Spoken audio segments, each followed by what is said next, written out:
Class की note में हम कल पढ़ रहे थे गलता लोहा।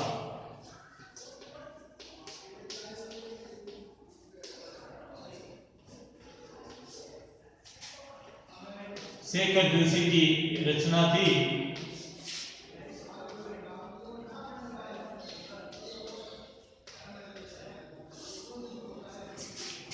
जिसमें अपन ने कल पढ़ा था कि दो मित्र, एक लोहार और एक ब्राह्मण, सामाजिक प्रतिद्वंद्विता के कारण अपने अपने मित्र होने के पश्चात भी कार्य क्षेत्र का बंटवारा कर रखा था। उसी में जो मोहन था बालक, वो बड़ा मेधावी छात्र था और उसके उच्च अध्ययन की पिता को सदैव चिंता बनी रहती थी, पुरोहित जी को, पंडित जी को। आखिरकार एक उनके बिरादरी का उनका रिश्तेदार रमेश उनकी इस चिंता का, इस शंका का समाधान कर देता है कि इसको मैं अपने साथ लखनऊ लेके जाऊंगा, जहाँ बड़े शहर में, बड़े विद्यालय में ये अध्ययन करके उच्च अधिकारी बन जाएगा। उनके मुख से यह कथन सुनकर के पंडित जी की आंखें भर आई थी और पंडित जी ने कहा था कि बिरादरी का यही सहारा होता है। तो देखिए अब कहानी आगे बढ़ती है। अब मोहन उस रमेश के साथ लखनऊ जाता है। वहाँ जाकर कई दिनों तक तो उसका एडमिशन भी नहीं किया जाता छुट्टियों में। फिर इधर उधर कहीं करके एक सामान्य से विद्यालय में उसका दाखिला करवा दिया जाता है, एक सामान्य से विद्यालय में उसको भर्ती कर दिया जाता है। रमेश के घर में दो स्त्रियां, जिसे मोहन भाभी और चाची कह करके बुलाता है। वे दो स्त्रियां उसे घर के कार्य कराती, कभी स्त्री प्रेस करवाना, कभी सब बाजार से सब्जी लाना, कभी ये करना। सहने सहने मोहन पूरे मोहल्ले का ही सेवक बन गया।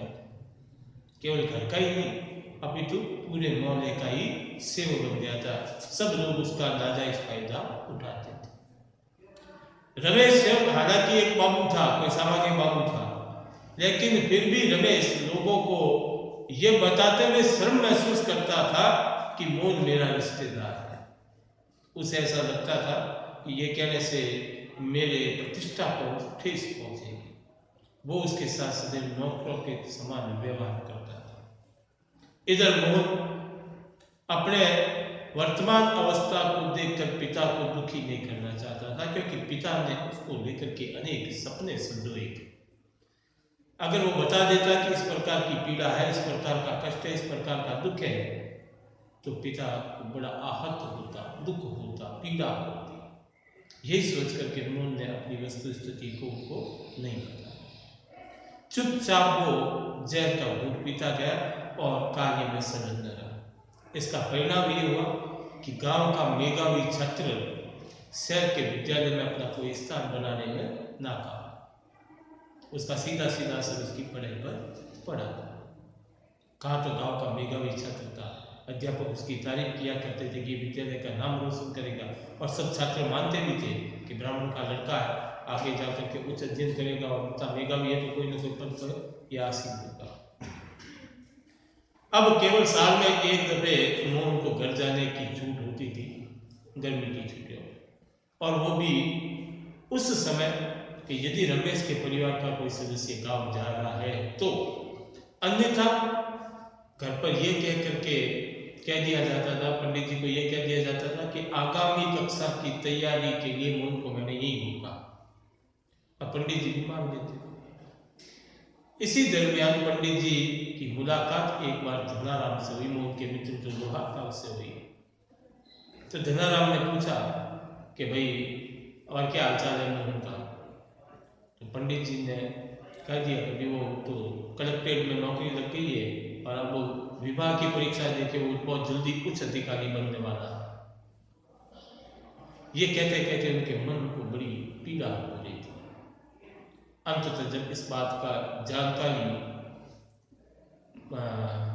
मोहन के पिता को होती है कि बच्चे के साथ व्यवहार जो है उचित नहीं हो रहा और वो अपनी पढ़ाई से दूर होता जा रहा, तो उनके सारे सपने जैसे टूट कर बिखरते हुए। इतना दुख शायद जीवन में उन्हें कभी नहीं हुआ जितना जब इस बात की जानकारी हुआ कि मोहन की पढ़ाई सुचारू रूप से न चल करके इस प्रकार का व्यवहार उसके साथ किया जाता। एक पिता का अपने संतान के प्रति जो मोह होता है वो मोह फूट फूट करके उनके आंखों के माध्यम से बाहर आ रहा था। रमेश ने 8वीं तक तो मोह की शिक्षा दीक्षा की। उसके बाद घर में वहाँ के लोगों ने, उसकी चाची भाभी जिसे कहते थे, इन सब लोगों ने मिलकर ये तय कर लिया कि BA में किए हुए तो बहुत मारे मारे घूम रहे, डिग्री करने से कोई मतलब नहीं है, इससे अच्छा है कोई हाथ का हुनर सीखा जाए। और उनके निर्णय अनुसार मोहन को ITI में प्रवेश करवा दिया गया। जैसे तैसे करके मोहन ने ITI पास की और फिर कोई फैक्ट्रियों के चक्कर लगाता था नौकरी ढूंढने के लिए। नौकरी कहीं मिल नहीं पा रही थी। एक दिन मोहन अपने घर आया हुआ था और पिता ने उसे अपने खेती के कुछ औजार धार बार दिलाने के लिए कहा। तो मोहन जाकर के बैठा धनाराम के आरब पर। आरब जहाँ लोहे का कार्य किया जाता है। मोहन को देखते ही धनाराम एकदम प्रसन्नचित हो गया, क्योंकि बाल सखा था। आओ मोहन, कैसे आ रहे हो? बोला भाई ये पिताजी ने कुछ दिए थे दान। तो कि पंडित जी ने दुख देखे कह देते मैं घर आके ले जाता, आपको यूँ ही भेजे। वार्तालाप चल रही थी कि यार आजकल क्या कर लो, मास्टर साहब त्रिलोक सिंह जी तो तुम्हारे बारे में कहते थे तुम बहुत बड़े अधिकारी बनो। मोहन इन सब बातों से इधर चुपचाप उस धरने के पास एक पीपा खींचा और उस टीन के डिब्बे के ऊपर बैठ गया और उसके कार्य को निहारने लगा। वहां बैठा देखकर धनाराम को आश्चर्य हो रहा था। आश्चर्य इस बात का नहीं हो रहा था कि एक पढ़ा लिखा युवक मेरे आरब पर कैसे बैठा। आश्चर्य इस बात का हो रहा था कि एक ब्राह्मण जाति का बालक मेरी दुकान के भीतर कैसे प्रवेश किया, और भीतर तो किया ही किया, साथ में बैठ भी गया। तो समाज क्या कहेंगे, लोग क्या कहेंगे, इस बात को लेकर के उसे आश्चर्य हो रहा है। क्योंकि गांव में प्रथा थी कि छोटे कारीगरों की दुकान पर उच्च कोटि के लोग भीतर नहीं जाते थे। वे केवल बाहर से उसे आदेश दे दिया करते थे खुला खुला कार्य करना। बातों का दौर चलो और बातों बातों में ही उधर धनाराम जो है कोई लोहे का गोलाकृति बना रहा था।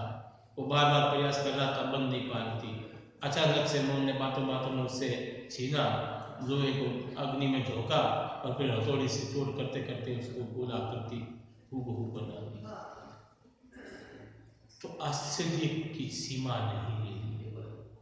जिस कार्य को करवाने के लिए भी ब्राह्मण का बच्चा दुकान के भीतर प्रवेश नहीं करता, उस कार्य को बड़ी निपुणता के साथ इस ब्राह्मण पुत्र ने कर दिया था। यह देख करके मोहन ने सोचा कि धनाराम मेरी इस कुशलता को, मेरी इस कारीगरी की प्रशंसा करेगा, लेकिन प्रशंसा करने पूर्व उसे तो आश्चर्य हो गया। आश्चर्य इस बात का नहीं कि ये कार्य कैसे करेंगे, आश्चर्य इस बात का था कि लोग कल को देखेंगे तो क्या कहते हैं। इस प्रकार से ये जातिगत विषमता, ये जातिगत भेद, ये जातीय बंधन वहां पर टूट जाते हैं एक ब्राह्मण के द्वारा लोहार के कार्य करने से। तो कवि लेखक हमें यही बताने का प्रयास कर रहा है, जन्म से कोई बंधन लेकर के उत्पन्न नहीं होता। मनुष्य अपने कर्मों के अनुसार अपना निर्धारण करता है। वो ब्राह्मण पुत्र था, लेकिन उसे इस कार्य में महारत हासिल थी। लेकिन हमारे सामाजिक परिवेश में कुछ इस प्रकार की बाधाएं हैं कि एक ब्राह्मण का लड़का दर्जी का कार्य नहीं कर सकता, नाई का कार्य नहीं कर सकता, एक लोहार का बच्चा या मोची का बच्चा वेद पाठ नहीं कर सकता। ये मर्यादाएं जो बांधी गई है, ये मर्यादाएं आज बिखरी है, टूटी है, और इन्हें तोड़ना वर्तमान समय के लिए आवश्यक भी है। जब तक समान अवसर सभी लोगों के लिए नहीं होंगे, तब तक समाज का पूर्ण विकास नहीं हो पाएगा। अब ब्राह्मण का लड़का चाहे अपूर्ण है चाहे निपुण है, केवल उसको वेद पाठ ही करना है तो क्या होगा? अगर निपुण है तो अच्छी बात है, लेकिन निपुण नहीं है तो सहने सहने वो मंत्रोच्चारों से दूर होता जाएगा। धीरे धीरे क्या होगा? ये मंत्रोच्चार की प्रथा ही समाप्त हो जाएगी। उसी प्रकार लोहार का बच्चा लोहे के कार्य में निपुण नहीं है, लेकिन करना उसे वही है, तो क्या होगा? वो सुंदरता, वो सुडोलता, कार्य में वो निष्ठा नजर नहीं आएगी और धीरे धीरे लोहार के जो कार्य है समाप्त हो जाएगा। तो ये चीजें समाप्त नहीं हो, इसलिए सभी को अवसर मिलना चाहिए। जो जिस क्षेत्र में श्रेष्ठ है, चाहे वो किसी भी जाति बंधन का हो, किसी जाति समूह का हो, किसी कुल से हो, वो जिस कार्य में श्रेष्ठ है उसे वही कार्य करना चाहिए। ये पाठ हमें ये सीख देता है। तो आज इतना ही, कल इसमें हम प्रश्नोत्तर करेंगे, जिससे पाठ को और सहजता से और सरलता के साथ हम समझ सकें। आज के लिए इतना ही, धन्यवाद। जय श्री कृष्ण।